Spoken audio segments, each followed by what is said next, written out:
It is the fall of 2011, October is here, and Halloween is upon us. This is Nintendo, and it's time for a Halloween-related video game review. And today's Halloween-related video game review is the very first Castlevania game, which is Castlevania for the NES.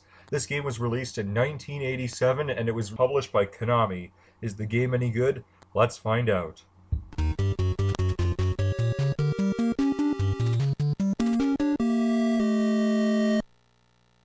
The story is about a vampire hunter named Simon Belmont who has to storm into a castle and go through many deadly dungeons to defeat the evil Dracula because Dracula is summoning a curse that is threatening Simon's people, so Simon has to kill Dracula in order to save the day. Castlevania is a 2D side-scroller where you go through the castle from point A to point B, and at the end of each level there is a boss.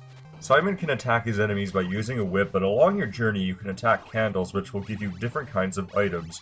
Mainly it's hearts, but enough hearts can allow you to use different weapons such as axes, boomerangs, holy water, stopwatches, and so on.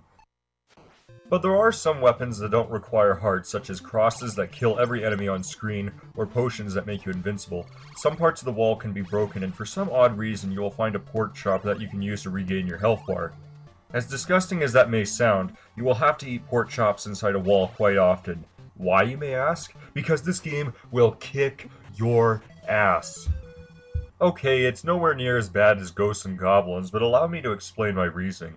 First off, the controls are very sluggish. Simon moves very slow and there is no mid-air control whatsoever. If you walk off the edge, you will fall faster than a rock and you can only jump in 3 directions. Left, up, and right. If you jump in one direction, you will be moving in that direction until you land on solid ground. Oh, and if you get hit by an enemy, you'll be flying back too far. Sometimes you will fall off an edge, especially if you're standing on a small platform. Another thing I should point out is that in order to use a special weapon, you have to hold up and B. It's not that much of a bad thing, but when you're beside a set of stairs, it's annoying because holding up allows you to walk up the stairs. You won't be able to use your weapon right away, but it would have been better if it was the select button to use your weapon.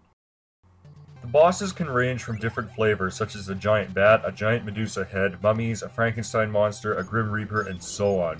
In my personal opinion, the bosses themselves have a fair challenge. Their difficulty can be quite challenging at the first encounter, but there are easier ways of getting past them. However, I think the boss fight against the Grim Reaper is just ridiculous. If you try fighting him normally, you're more likely to get killed because there's too many obstacles on screen, and the clunky controls can make things more difficult. The best way to defeat him is by cheating, but even that method can be quite tricky to do. At the beginning of the level, grab the holy water and make it through the level by avoiding 3 things. Number 1, don't grab any other weapon or else it'll replace your holy water. Number 2, be careful of which candles you whip. Sometimes if you whip the wrong candle, an item might come out. Number 3, don't die. Then once you made it to the Grim Reaper, then start attacking him with the holy water and then he is toast.